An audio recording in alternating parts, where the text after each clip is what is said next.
ये जो चीज़ आपको ये एक तारीखी एतबार से ये है कि जितने भी गाने फिल्माए जाते हैं फिल्मी फैन उस ज़माने के, जिसमें ख़ासकर ज़्यादातर वहीद मुराद और दीबा ज़ेबा बेगम, मोहम्मद अली और नदीम, ये क्योंकि टॉप के थे शाहिद अदाकार शाहिद, ये 4 टॉप के थे और टॉप की हीरोइन थी, यानी मतलब रानी बेगम, दीबा बेगम, ज़ेबा, ये सारी। तो इसी जगह पे वो गाने अगर आप गूगल पे चले जाएं, पुराने गाने अगर आप देखें तो आपको ये चीज़ आपको सामने नज़र आ जाएगी। तो ये एक बहुत ज़बरदस्त एक यादगार चीज़ है जी हमारे बच्चों के लिए, जिनको नहीं, अभी हमारे बच्चे खड़े ना, इनको नहीं पता ये तारीख इसकी क्या है। नहीं, वो सिर्फ वो देख रहे हैं कि नज़ारा ये है। तो अभी इनको भी बताया जाए तो वो भी बड़े हैरान हो गए कि अच्छा, उनकी वजह से इंडस्ट्री बिल्डअप थी, तो वो ये जगह थी, इन जगहों पे उन्होंने काम करके बिल्डअप किया था ना। ये था जी वहीद मुराद साहब, वो कोको कोरिना वाला गाना बहुत कमाल। मैं उनकी कब्र पे भी गया हूँ।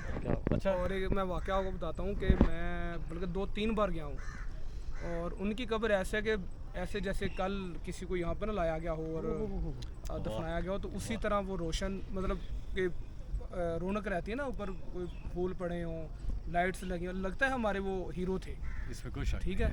और भी उस देखिए जी, ये चीज़ें मैं आपको बताऊँ, आपकी बात काट रहा हूँ, ये चीज़ें सर डिपेंड करती हैं कि आपकी जो फैमिली है, जो आपके पीछे जो भी हैं, बहन भाई बेटे जो भी हैं, वो उससे ये ज़ाहिर होता है कि वो लोग प्रॉपर तरीके से उनकी बाकायदा कब्र को रेनोवेट भी कर रहे हैं, देखभाल भी रहे हैं। लेकिन आप देखें कि बहुत से वहाँ पर कब्रिस्तान आपने देखे होंगे जो हमारे बड़े लेजेंड हैं, तो उनकी कब्रों की हालत देखें तो वो कुछ नहीं है। असल में मैं जब भी जाना तो मुझे पता चला कि उनके कुछ चाहने वाले आते रहते हैं ना उधर, फातिहा करते रहते हैं। सर चॉकलेटी हीरो था सर। और इसके अलावा मैं लाहौर में हज़रत मियाँ मीर का मज़ार मुबारक है, वहाँ पे हमारे एक बहुत ही बड़े लीजेंड, अगर आप बात चली है तो थोड़ा सा मैं ये बता दूँ कि मोहम्मद अली की कब्र वहाँ पे मौजूद है, मियाँ मीर के दरबार के हाथे में ना।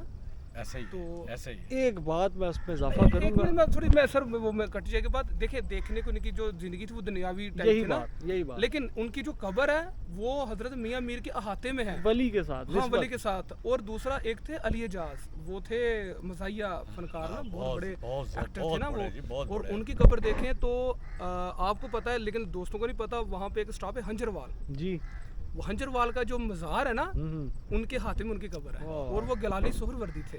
अच्छा, एक और चीज़ भी बातों में आए कि वहाँ जो कैंसर हॉस्पिटल है ना, उसके सामने कब्रिस्तान है जो 4 कनाल का है।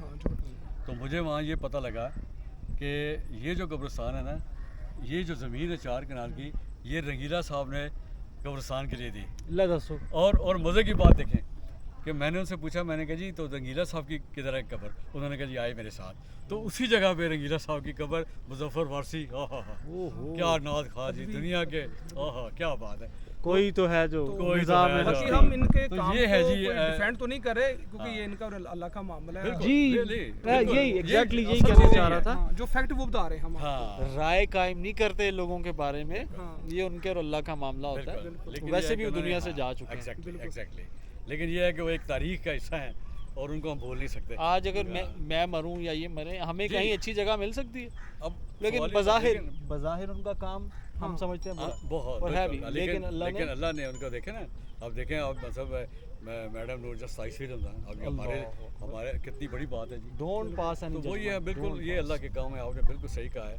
तो बहरहाल जी, ये देखिए जी, अल्लाह पाक काम लेता है इंसान से, वो किसी तरह भी ले ले, तो ये अल्लाह की मर्जी है, अल्लाह की खुफिया तदबीर। Thank you sir, bundle of thanks. तो ये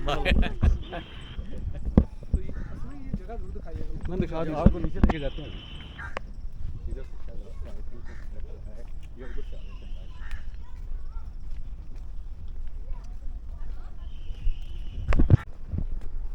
जी। तो दोस्तों, आपने तासुरात मेरे और आवद भाई के सुने, असद भाई ने उसमें कुछ इंक्लूड किया। तो ये वो प्लेस है, बड़ी तारीखी प्लेस है कि जहाँ पर हमारी जो फिल्म इंडस्ट्री, जारी बात है एक असर है, किसी भी कोई मुल्क हो तो उसका जो फिल्म इंडस्ट्री का असर होता है। और चूँकि हम देखते भी PTV चल रहा था उस वक्त, वहीद मुराद साहब अल्लाह उनको जन्नत में जगह दे, मोहम्मद अली साहब, ग्रेट मोहम्मद अली साहब, तो उनकी बात करते भी डर लगता है कि कोई, जारी बात है वो बॉक्सर नहीं पाकिस्तानी एक्टर, हाँ बॉक्सर पाकिस्तानी एक्टर, और रंगीला साहब, अली एजाज साहब, तो ये वो प्लेस है जहाँ पर फिल्मों की शूटिंग हुई है। तो मैं कोशिश करूँगा अगर मुझे नेट से कुछ चीज़ें मिले, पिक्स वगैरह, ताकि मैं वो सेम आपको दिखा सकूँ कि ये वो लोकेशन है। तो ये बड़ी तारीखी आप कह लें, क्योंकि शक्कर पड़ियाँ वैसे एक तारीखी हामियत का जैसे आप आसान बताया कि यहाँ पर काफ़ी सारे जो इस्लामी मुल्क कह लें या दूसरे अदर कंट्रीज़ के लोग आते हैं, उन्होंने अपने पौधे वगैरह यहाँ पे लगाए हैं, तो इस हवाले से ये एक तरीक़ी बन जाता है ना। तो बाकी अभी आबद साहब भी यहाँ पर गुफ्तगू करेंगे। बहरहाल ये वो जगह है जहाँ पर काफ़ी सारी फिल्मों की शूटिंग यहाँ पे हुई है, क्योंकि इस्लामाबाद डेवलप हो रहा था और वैसे बड़ा खूबसूरत है, तो कोशिश होती है कि एक अच्छी जगह इस्लामाबाद के पास मिले और यहाँ पर प्रोडक्शन की जाए फिल्मों के हवाले से। तो आबद साहब चूँकि PTV में रहे भी हैं, तो इन्होंने काफ़ी सारी शूटिंग यहाँ देखी भी हैं, तो कोशिश करेंगे कोई फिल्मों के नाम भी अगर कोई एक दो उनके ज़हन में हो तो वो भी ज़रूर इंक्लूड करें। आबद साहब ज़रा आइएगा और हमारे देखने वालों को ये चीज़ें बताइए। जी सर। अच्छा, इसमें मैंने पहले भी मैं जिक्र कर चुका हूँ आपसे कि बहुत ज़्यादा चूँकि पुरानी बातें हैं, 45-50 साल पहले की मैं बातें बता रहा हूँ। उस वक्त हम लोग बिल्कुल स्कूल गोइंग कह सकते हैं, कॉलेज में थे उस वक्त, तो हम लोग यहाँ आया करते थे। उस ज़माने में ये होता था कि यहाँ आने के लिए बड़ा मुश्किल होता था, ट्रांसपोर्ट होया नहीं करती थी, ना पब्लिक ट्रांसपोर्ट थी, इक्का दुक्का होती थी।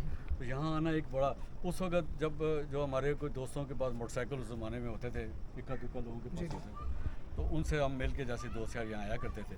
और हमें जब ये पता लगता था जी कि यहाँ मोहम्मद अली साहब आए हैं या वहीद बराज साहब आए हैं, नदीम आए हैं, ज़ेबा बेगम आई हैं, दीबा रानी बेगम, तो यहाँ पर हम कोशिश करते थे कि इधर आके उनकी शूटिंग देखें, क्योंकि एक बचपन का इज़ारा होता है इंसान का, हर एक का एक बचपन होता है। तो यहाँ पर हम जब आते थे उनको देखते थे तो हमें बड़ा एक बहुत अच्छा लगता था। और फिर उसके बाद ये जो इस्लामाबाद, ये भी आप जितनी ये दरख्त देख रहे हैं, उस ज़माने में ये दरख्त यहाँ पर नहीं थे, क्योंकि पौधे उगाए गए थे शुरू में।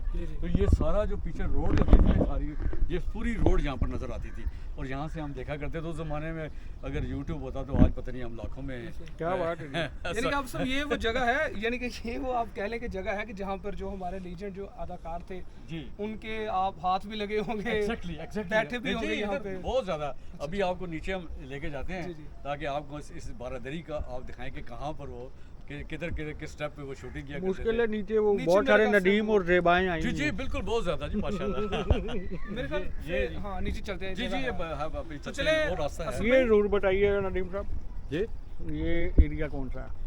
ये देखें, ये जो सामने है ना, ये पारा जो है ना वो रोड जा रही है वाली, ठीक है जी। अच्छा, उसके बाद आप वो पीछे अगर आप वो बिल्डिंग देखते हैं, वो ब्लू एरिया की बिल्डिंग है, वो देखें वो GDC का है, वो स्टेट लाइफ का है। ये देखें ना, ये स्टेट लाइफ की बिल्डिंग आपको नजर आ रही है जी जनाब। ये पीछे भी सारा वो सेक्रेटेरिएट और ये सारे हमारे कॉन्स्टिट्यूशन एवेन्यू, और इधर जो कि ये दरख्त आगे सामने है, यहाँ पर जना स्टेडियम है।